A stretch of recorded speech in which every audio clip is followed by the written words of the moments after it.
ইসলামীকে একেবারে রাজনীতির কেন্দ্রে প্রতিষ্ঠা করতে মুখ্য ভূমিকা পালন করেছেন। মানে ওয়াকারুজ্জামান হচ্ছেন সেই ব্যক্তি যে ব্যক্তি কিনা 2024-এর আগস্টে শেখ হাসিনার পতনের পর যখন ধারণা করা হয়েছিল যে খুব দ্রুত একটা নির্বাচন হবে এবং নির্বাচন হলেই সেখানে বিএনপি সরকার ক্ষমতায় আসবে, মানে সমীকরণটা এত সহজ ভাবা হয়েছিল যে একটা অন্তর্বর্তীকালীন নির্বাচনকালীন সরকার গঠিত হবে, তারা মূলত 3-4 মাসের মধ্যে একটা নির্বাচন দিয়ে দেবে, বিএনপি ক্ষমতায় আসবে। তখন ওয়াকারুজ্জামানের একেবারে নেতৃত্বে এবং অনেকের মতেই যোগ সাজসে এমন এক সরকার গঠিত হলো যেখানে আন্দোলনে অংশগ্রহণকারী তরুণেরা এসে মুখ্য ভূমিকা পালন করা শুরু করলেন এবং তাদেরকেই প্রধান উপদেষ্টা ডক্টর ইউনূস পর্যন্ত তার নিয়োগকর্তা হিসেবে অভিহিত করে তার কথা মতোই সরকার চালাতে থাকলেন। আর সরকারে মূলত সারা বাংলাদেশ জুড়ে সরকারে প্রশাসনে মূল ক্ষমতার কেন্দ্র হয়ে উঠল জামায়াতে ইসলামী। কাজেই তারেক রহমানের পক্ষে এই সেনাপ্রধানকে বিশ্বাস করা যখন কঠিন, তখন এটাও মনে রাখতে হবে এই সেনাপ্রধান, এই 3 বাহিনী প্রধানের বাহিনী যখন মোতায়েন বাংলাদেশের নির্বাচনকালীন ডিউটিতে, সে সময়ে তারেক রহমান নির্বাচনে বিজয়ী হয়ে আসতে পেরেছেন এবং সারা দেশ জুড়ে তার প্রতিপক্ষ, তার প্রধান প্রতিদ্বন্দ্বী জামায়াতে ইসলামী জাতীয় নাগরিক পার্টি বলেছে যে সারা দেশ জুড়ে প্রশাসন, সেনাবাহিনী, পুলিশ সবাই তাদের বিপক্ষে কাজ করেছে। এবং তারেক রহমান যে ওই যে তাহাজ্জুদ থেকে তার নেতা কর্মীদেরকে বলেছিলেন ভোট কেন্দ্রগুলো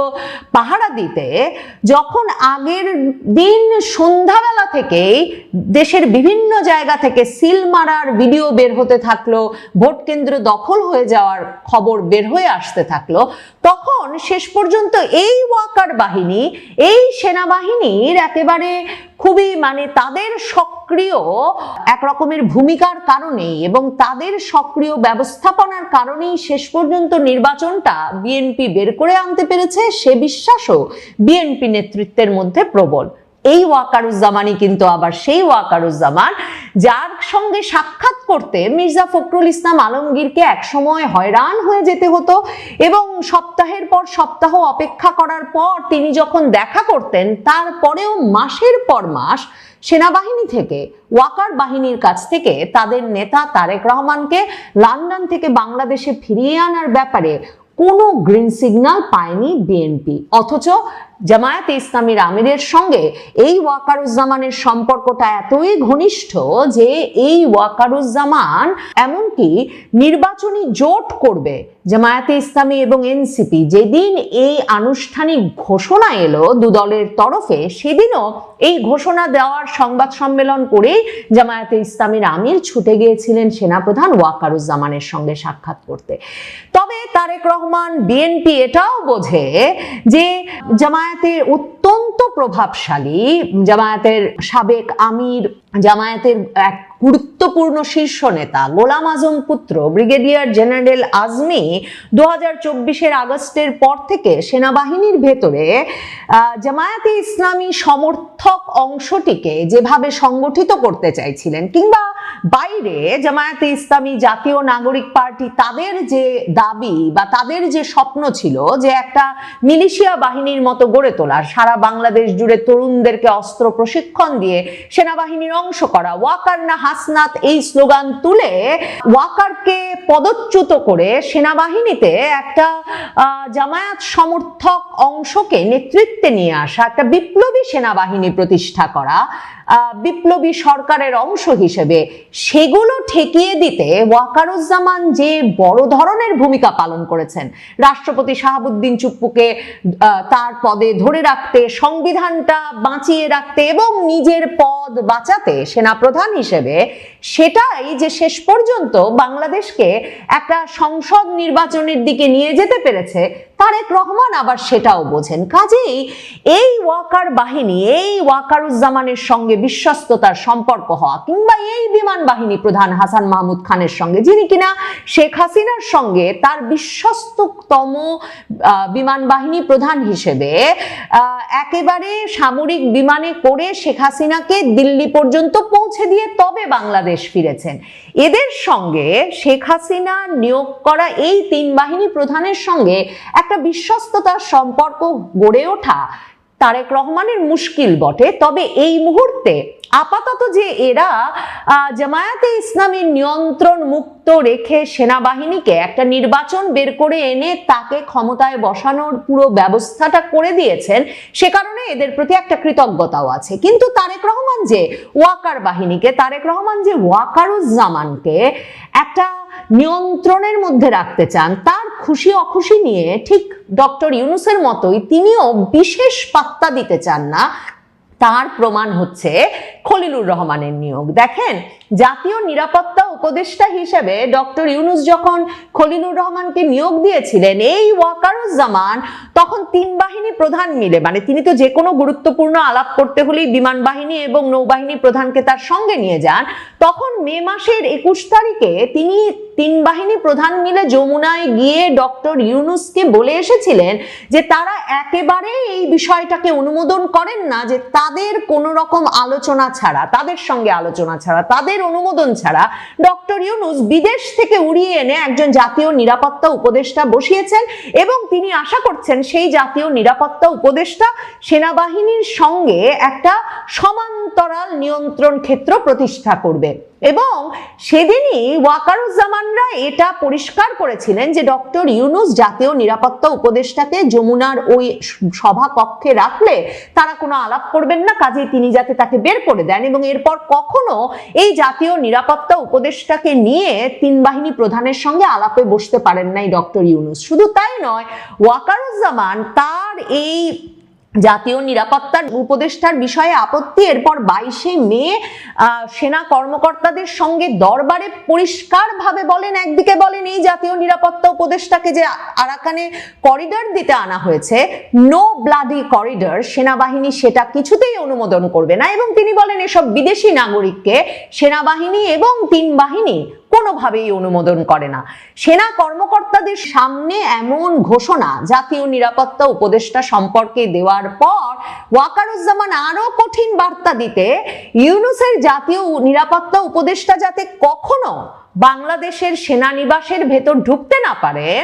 সেজন্য তাকে এক পার্সন নন গ্রাটা, মানে এক রকমের তাকে কোনো সময় সেনাবাহিনীর সংরক্ষিত এলাকায় ঢুকতে দেওয়া হবে না, সে ব্যবস্থাও করে রেখেছেন। ভাবুন তাহলে, এহেন ব্যক্তিকে তারেক রহমান যখন পররাষ্ট্রমন্ত্রী নিয়োগ করেছেন, সেটা তার দলের ভেতর যেমন বিস্ময় তৈরি করেছে, কারণ তখন সালাউদ্দিন আহমেদ, রুহুল কবির রিজভী আহমেদ সহ ব্যক্তিবর্গ জনসমাবেশ থেকে শুরু করে সংবাদ মাধ্যমের সামনে সভা করে রীতিমতো বলছিলেন যে কোনো আক্কেল জ্ঞান থাকলে সেনাবাহিনী সহ সশস্ত্র বাহিনী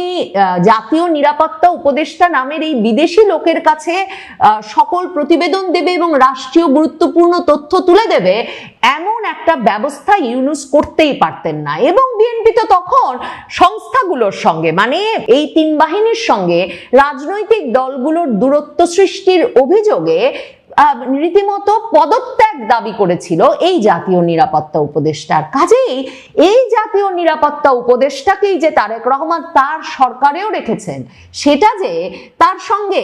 এই সেনা প্রধানের একটা দূরত্ব বাড়াবে, সেটাও তারেক রহমান বোঝেন। কিংবা তারেক রহমান হয়তো এই বার্তাটাই দিতে চেয়েছেন যে এই সেনা প্রধান যেমন তাকে মাসের পর মাস ভুগিয়েছেন, বাংলাদেশে ফেরত আসার গ্রিন সিগন্যাল দেন নাই,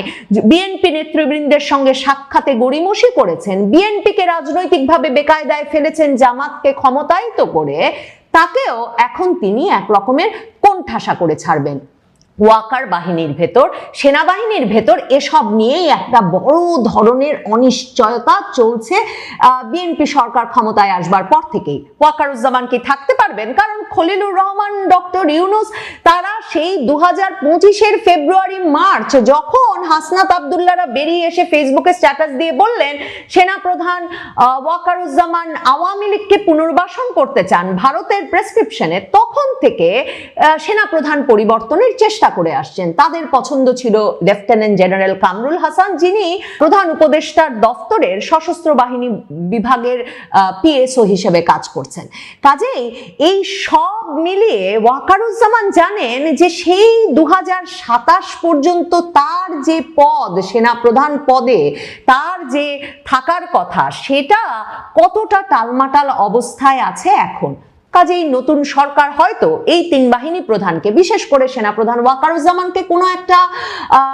সেফ এক্সিট দেবে, মানে তাকে হয়তো একটা সম্মানজনকভাবে কোথাও যাওয়ার ব্যবস্থা করে দেবে। যেমন আওয়ামী লীগ সরকার 2008 সালে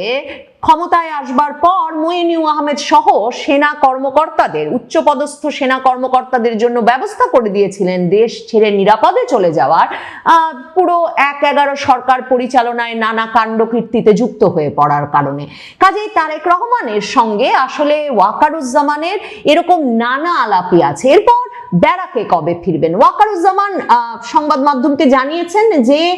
তারা ব্যারাকে ফিরবেন যখন নতুন নির্বাচিত সরকার তাদেরকে সেই নির্দেশনা দেবেন, তবে পুলিশ পুরোপুরি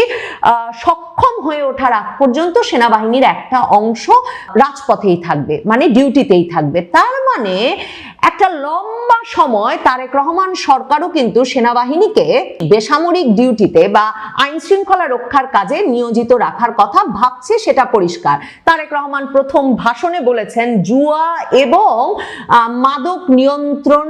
করা গুরুত্বপূর্ণ, আইন শৃঙ্খলা পরিস্থিতি রক্ষায় সেটা তারা মনে করছেন। এই রকম নির্দিষ্ট কথা বলেছেন মানে যৌথ বাহিনীর অভিযান হবে। কে বলতে পারে এই বৈষম্য বিরোধী ছাত্র আন্দোলন, জাতীয় নাগরিক পার্টি, মগবাজ যে নেতা কর্মীরা তৈরি হয়েছেন, যারা প্রশাসনে, পুলিশে, সর্বত্র নিজেদের মতো করে চালানোর চেষ্টা করছেন, মানে এই যে থানায় গিয়ে পায়ের উপর পা তুলে ঘন্টার পর ঘন্টা বসে থাকছেন, কাকে গ্রেফতার করতে হবে, কাকে জামিন দিতে হবে, এসব ঠিক করছেন, এগুলোকে নিয়ন্ত্রণে আনতে তারেক রহমান সম্ভবত সেনাবাহিনীকে এই সময়ে ব্যবহার করতে চাইবেন জুয়া এবং মাদক নিয়ন্ত্রণে আনার নামে কোনো যৌথ অভিযান পরিচালনা করে। আর এছাড়া যাকে সেনাবাহিনীর ভেতরে সেনাপ্রধানের পরে সবচেয়ে গুরুত্বপূর্ণ পদ বলে মনে করা হয়, চিফ অফ জেনারেল স্টাফ, সেই সিজিএস পদটিতে সেনাপ্রধান ওয়াকারুজ্জামান খলিলুর রহমান আর ডক্টর ইউনূসের চাপে কোনো পরিবর্তন আনতে রাজি হচ্ছেন না বলে এই পদটি সেই 17ই জানুয়ারি থেকে খালি আছে। ওয়াকারুজ্জামানের উপর সর্বশেষ চাপ এসেছিল যেই ব্যক্তিকে তার এই ঠিক পরবর্তী পদটিতে নিয়োগে, মানে তিনি সরে গেলেই যিনি হবেন সেনাপ্রধান, সেই ব্যক্তি বিএনপির ঘনিষ্ঠ এবং সেই ব্যক্তি মীর মুশফিকুর রহমান রীতিমতো তারেক রহমানের সঙ্গে সাক্ষাৎ করে এসেছিলেন তাকে সিজিএস পদে নিয়োগের বিষয়ে, সেটাও নির্বাচনের আগেই খবরে প্রকাশিত হয়েছিল। কাজেই তারেক রহমান কিভাবে সেনাবাহিনীকে সাজিয়ে নিতে চাইছেন, তারেক রহমান কোন